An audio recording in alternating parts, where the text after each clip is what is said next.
तो दोस्तों कल के ही वीडियो में आप लोगों को बताया था कि किस तरीके से इंटरनेशनल मीडिया का अब संपूर्ण फोकस भारत की तरफ से डेवलप किए जाने वाले हथियारों को लेके है। आए दिन कोई ना कोई विदेशी मीडिया में भारत की तरफ से डेवलप किया हुआ हथियारों का चर्चा हो रहा है। और दोस्तों लाइट कॉम्बैट हेलीकॉप्टरों के चर्चा के बाद अब चर्चा का विषय बना हुआ है भारत के twin engine deck based fighter aircraft. Basically दोस्तों ब्रिटिश मीडिया में twin engine deck based fighter एयरक्राफ्टों को लेकर भी हाल ही में चर्चा किया गया और उनका सबसे बड़ा चिंता का विषय यह है कि भारत की तरफ से इतने तेज रफ्तार से किस तरीके से अपने एक के बाद एक हथियारों का डेवलपमेंट किया जा रहा है। अभी तो कुछ ही समय पहले ही भारत की तरफ से एयरक्राफ्टों को डेवलप करने का घोषणा किया गया था और उस दरमियान 2 साल कोविड के कारण जहां पे बर्बाद हो गया, तो किस तरीके से भारत की तरफ से इन सभी चैलेंजों के बावजूद अब एयरक्राफ्टों के प्राइमरी डिजाइन रिव्यू को लेकर लगभग काम संपूर्ण किया गया। दोस्तों आज के इस वीडियो में आप लोगों को बताऊंगा कि किस तरीके से ब्रिटिश मीडिया भारत के twin engine deck based fighter एयरक्राफ्टों को लेकर चर्चा कर रहा है और किस तरीके से ब्रिटिश मीडिया परेशान है कि भारत इतना तेज रफ्तार से कैसे इन एयरक्राफ्टों को डेवलप कर सकता है। तो डिटेल में जानने के लिए वीडियो के आखिर तक बने रहिए और चैनल को सब्सक्राइब और वीडियो को लाइक जरूर कीजिए। दोस्तों इंटरनेशनल मीडिया को अगर देखा जाए तो भारत के हथियारों को लेकर चर्चा बीते कुछ महीनों में काफी अधिक बढ़ चुका है और ऐसे इंटरनेशनल मीडिया में जेंस मीडिया हाउस सबसे आगे है। और हाल ही में लाइट कॉम्बैट हेलीकॉप्टर प्रचंड को लेकर जेंस मीडिया हाउस की तरफ से जारी किया गया एक आर्टिकल के बाद अब फिर से भारत के और एक प्रमुख हथियार को लेकर ऐसा ही सेम आर्टिकल आया। आर्टिकल का विषय वस्तु है भारत के twin engine deck based fighter aircraft जो कि एडीए के तरफ से इंडियन नेवी के एयरक्राफ्ट कैरियरों के लिए डिजाइन और डेवलप किया जा रहा है। और मीडिया हाउस के कंसर्न का बात यह है कि किस तरीके से भारत इन एयरक्राफ्टों के प्राइमरी डिजाइन रिव्यू को आगे बढ़ा रहा है। दोस्तों खाली ब्रिटिश मीडिया नहीं बल्कि दुनिया के लगभग वो सभी देशों के मीडिया फिलहाल भारत के हथियारों के डेवलपमेंट को लेकर परेशान है जिन देशों के द्वारा अब तक हथियारों के एक्सपोर्ट के मार्केट में एक तरफा राज किया जाता था। इन देशों का और इन देशों में चलने वाले मीडिया हाउसेस के सबसे बड़ा कंसर्न यह है कि भारत इतने तेज रफ्तार से कैसे अपने हथियारों का डेवलपमेंट कर रहा है। ऊपर से भारत के द्वारा डेवलप किए जाने वाले हथियार टेक्नोलॉजी और क्वालिटी के मामले में भी आगे है और ऊपर से ये सस्ता भी है। ऐसे में दोस्तों इन देशों का चिंता इसीलिए है क्योंकि ये हथियार एक्सपोर्ट मार्केट में आने के बाद उनके जो एक्सपोर्ट मार्केट में मोनोपोली है वो एक तरीके से खत्म हो जाएगा और भारत जो अब तक हथियारों के एक्सपोर्ट में काफी पीछे था वो आगे आ जाएगा। दोस्तों कुछ दिन पहले जब इंडियन मीडिया की तरफ से जानकारी दिया गया था कि एडीए मतलब एरोनॉटिकल डेवलपमेंट एजेंसी की तरफ से twin engine deck based fighter एयरक्राफ्टों के जो प्राइमरी डिजाइन रिव्यू है उसे कंप्लीट करने का तैयारी किया जा रहा है और साल 2023 में प्राइमरी डिजाइन को अप्रूवल के लिए सबमिट किया जा सकता है, तब से twin engine deck based fighter एयरक्राफ्टों का चर्चा और अधिक बढ़ चुका है। जेंस के रिपोर्ट में भी इन्हीं बातों का खुलासा करते हुए बताया गया है कि इंडिया फिलहाल अपने carrier based multi role fighter एयरक्राफ्टों के प्राइमरी डिजाइन के अप्रूवल को लेने के लिए तैयारी कर रहा है और ये अप्रूवल संभावित साल 2023 में मिले।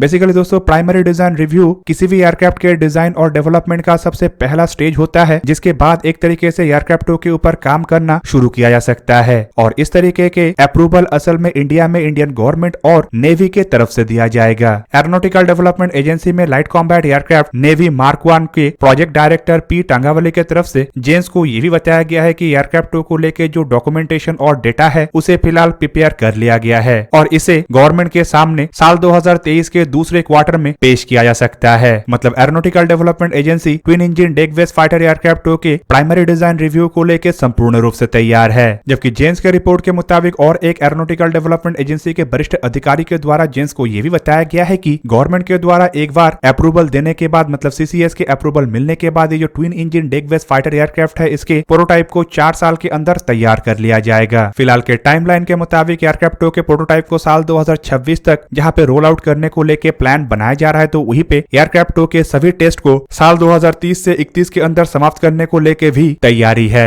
दोस्तों twin engine deck based fighter एयरक्राफ्टों का इस्तेमाल करके इंडियन नेवी अपने बेड़े के पुराने हो चुके MiG-29 और MiG-29 के सीरीज के एयरक्राफ्टों को रिटायर करेगा। वहीं पे आप लोगों को यह भी जान के रखना चाहिए कि अभी से बताया जा रहा है कि कम से कम 45 ऐसे एयरक्राफ्टों को तो इंडियन नेवी के द्वारा अवश्य खरीदा जाएगा। पर दोस्तों यहाँ पे बड़ा बात यह है कि twin engine deck based fighter एयरक्राफ्टों के फिलहाल प्राइमरी डिजाइन रिव्यू को अप्रूवल भी नहीं किया गया और ना ही एयरक्राफ्टों के प्राइमरी डिजाइन रिव्यू अब तक सबमिट हुआ है। जबकि इसके बाद क्रिटिकल डिजाइन भी है, एयरक्राफ्टों के प्रोटोटाइपों के डेवलपमेंट भी है और उसके साथ साथ एयरक्राफ्टों के फर्स्ट फ्लाइट और फिर इंडक्शन फेज है। इंडक्शन फेज के बाद ही एयरक्राफ्टों के एयरफोर्स वर्जन और कैटेपुल लॉन्चिंग वर्जनों के ऊपर भी भारत की तरफ से काम किया जाएगा। पर इतने सब कुछ अभी भी बाकी है, लेकिन फिर भी विदेशी मीडिया में इन एयरक्राफ्टों को चर्चा क्यों किया जा रहा है? तो दोस्तों इसके पीछे मेन कारण है कि इतने कम समय में इन एयरक्राफ्टों को लेकर भारत किस तरीके से आगे बढ़ सका। आपके जानकारी के लिए बता दूं कि twin engine deck based fighter एयरक्राफ्टों के कॉन्सेप्ट को हाल ही में ही लॉन्च किया गया था। तेजस एयरक्राफ्टों के सिंगल इंजन होने के कारण अप्रैल 2020 में इस तरीके के नए एयरक्राफ्टों के डेवलपमेंट का जिक्र पहली बार किया गया, तो वही वहीं पे दोस्तों आपके जानकारी के लिए बता दूं कि एयरक्राफ्ट के जो स्केल मॉडल है इसे एरो इंडिया 2021 के दरमियान दुनिया के सामने पहली बार रखा गया था। और दोस्तों अप्रैल 2020 से अगर सेकंड क्वार्टर 2023 तक एयरक्राफ्ट के प्राइमरी डिजाइन को कंप्लीट कर लिया जाता है तो ये केवल मात्र 3 साल का समय है। और विदेशी मीडिया का मेन चिंता का विषय है कि भारत 3 साल के अंदर इतने महत्वपूर्ण काम को किस तरीके से अंजाम दे रहा है, जबकि अगर साल 2026 तक एयरक्राफ्ट के प्रोटोटाइप को रोल आउट किया जाता है तो सोच से लेके एयरक्राफ्ट को हकीकत में बदलने के लिए भारत को केवल मात्र 6 साल के समय लगेगा। और 30-31 तक अगर एयरक्राफ्ट के सभी टेस्टों को अंजाम देने के साथ एयरक्राफ्ट के प्रोडक्शन शुरू किया जाता है तो केवल मात्र 11 साल में एयरक्राफ्ट को तैयार करना भारत के लिए एक रिकॉर्ड रहेगा।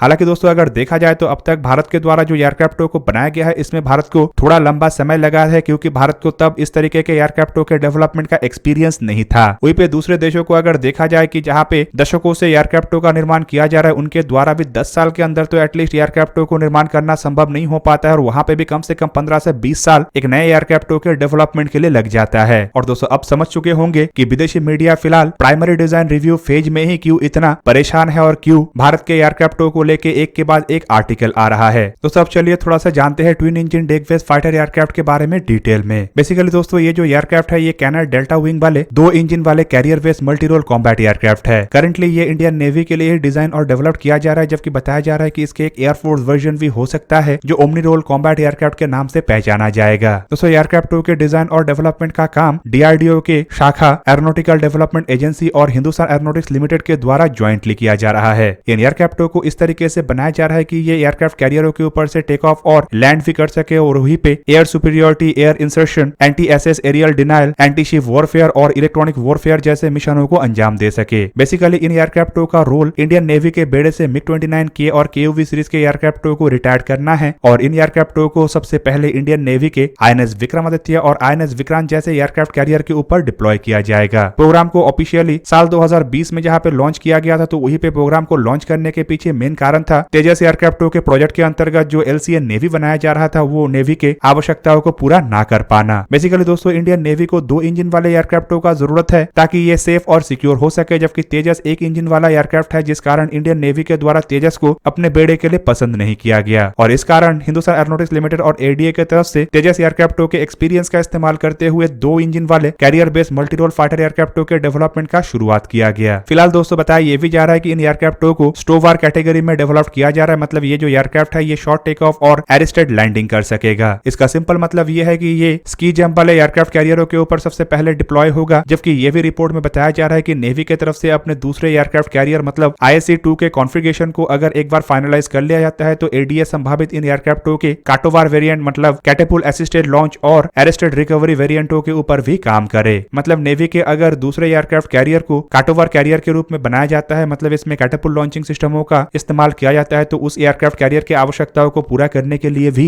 ADA और हिंदुस्तान एरोनॉटिक्स लिमिटेड की तरफ से इन एयरक्राफ्ट के वेरिएंट को बनाया जाएगा। हालांकि दोस्तों अगर एयरक्राफ्ट के डेवलपमेंट को देखा जाए तो बताया जा रहा है कि इन एयरक्राफ्ट में कई तरीके के 5th जनरेशन के टेक्नोलॉजी का भी इस्तेमाल किया जाएगा, जो एयरक्राफ्ट को ऑर्डिनरी किसी भी 4.5 जनरेशन के एयरक्राफ्ट के मुकाबले में अधिक ताकतवर बनाएगा। दोस्तों एयरक्राफ्ट के अगर स्पेसिफिकेशन को देखा जाए तो बताया जा रहा है कि ये जो एयरक्राफ्ट है ये फिलहाल एक क्रू मेंबर के तहत ही डिजाइन और डेवलप किया जा रहा है, मतलब ये सिंगल सीटेड फाइटर वेरिएंट में ही तैयार होगा। एयरक्राफ्ट के आकार को लेकर बताया जा रहा है कि इसका लंबाई 16.3 मीटर मतलब 53 फीट 6 इंच के आसपास होगा, तो वहीं पे बिना विंग को फोल्ड किए एयरक्राफ्ट के विंग स्पैन करीब 11.2 मीटर मतलब 36 फीट 9 इंच के आसपास होगा। कैरियर बेस एयरक्राफ्ट है बोल के इसके विंग को फोल्ड किया जा सकेगा, और दोस्तों विंग को फोल्ड करने के बाद इसके जो विंग स्पैन है वो करीबन 7.6 मीटर मतलब 24 फीट 11 इंच के आसपास होगा। एयरक्राफ्ट को लेकर बताया जा रहा है कि इसके मैक्सिमम टेक ऑफ वेट करीब 26 टन मतलब 26,000 किलोग्राम के आसपास होगा, और इसमें 2 जनरल इलेक्ट्रिक के F414 after burning turbofan engine का इस्तेमाल का फिलहाल इरादा बनाया जा रहा है, जबकि कुछ जगहों में बताया जा रहा है कि ये जो इंजन का इस्तेमाल किया जाएगा ये केवल मात्र प्रोटोटाइपों में किया जाएगा, जबकि एयरक्राफ्टों के प्रोडक्शन वेरिएंट शायद स्वदेशी इंजनों से लैस हो। हालांकि दोस्तों अब तक स्वदेशी इंजनों को तैयार नहीं किया गया, और एयरक्राफ्टों के प्रोडक्शन से पहले अगर स्वदेशी इंजन तैयार होता है तो हम अभी से मान के चलते हैं कि शायद इसमें स्वदेशी इंजनों का भी इस्तेमाल किया जाए, पर अगर नहीं होता है तो संभावित जनरल इलेक्ट्रिक के F414 इंजनों के साथ ही इन एयरक्राफ्टों को प्रोड्यूस किया जाए, जबकि आने वाले समय में स्वदेशी इंजन तैयार होने के बाद इन एयरक्राफ्टों में स्वदेशी इंजनों का इस्तेमाल हो सकेगा। दोस्तों ये जो जनरल इलेक्ट्रिक के F414 इंजन है बताया जा रहा है कि ये करीबन 58.5 किलोन्यूटन ड्राई थ्रस्ट जहां पे जनरेट कर सकता है, तो वहीं पे maximum after burning thrust capability इसका करीबन 98 किलोन्यूटन है। एयरक्राफ्ट के परफॉर्मेंस को लेकर बताया जा रहा है कि ये करीबन माक 1.6 के रफ्तार से उड़ान भर सकेगा, तो वहीं पे इसके सर्विस सीलिंग मतलब ऊंचाई में जाने का क्षमता 60,000 फीट मतलब करीबन 18 किलोमीटर होगा और ये एयरक्राफ्ट +8G से लेके -3G के दबाव झेल सकेगा। हालांकि एयरक्राफ्ट 2 के रेंज एयरक्राफ्ट 2 में कितने हार्ड पॉइंट होगा, किस किस तरीके के हथियारों का ये इस्तेमाल करेगा, एयरक्राफ्ट कितना फ्यूल कैरी कर सकेगा, इसके बारे में फिलहाल जानकारी नहीं दिया गया है। पर एयरक्राफ्ट 2 में एवियोनिक्स के रूप में उत्तम active electronical scan array radar का इस्तेमाल होगा, इसका खुलासा हो चुका है। तो दोस्तों ये था आज का वीडियो। अगर आपको वीडियो अच्छा लगा तो लाइक कीजिए और मेरे चैनल को सब्सक्राइब कीजिए और साथ में बना हुआ बेल आइकन को भी प्रेस कर दीजिए ताकि आप मेरा वीडियो देख पाए सबसे पहले। जय हिंद।